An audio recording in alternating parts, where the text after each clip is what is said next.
ეს საბჭოთა 8 ცილინდრიანი მონსტრი, სხვადასხვა მინდა აღვნიშნო, რომ ძრავსახურავს აქვს ზამბარები და დღემდე იჭერს ამას, არ ვარდება.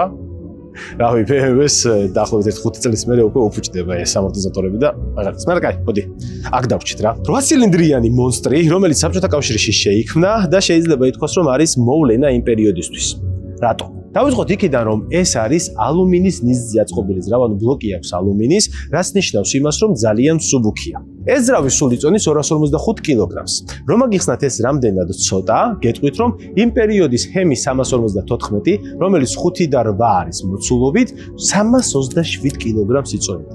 დაახლოებით 80 კილოთი უფრო მეტს, ვიდრე ეს კონკრეტული ძრავა. ამასთან შეიძლება ამ ძრავს სულ 195 ცხენის ძალა აქვს, მაგრამ თორქი აქვს საკმარისი და უფრო მეტიც, ვიდრე ამახანა სჭირდებოდა. ზუსტად ციფრები არ საწერია, მაგრამ იმდენი თორქი აქვს ამ ძრავს, რომ სატვირთო მანქანაში GAZ-53-ში ჩადგეს და შემდეგ ჯავშან ტექნიკაშიც გადაიტანეს BRDM-2-ში.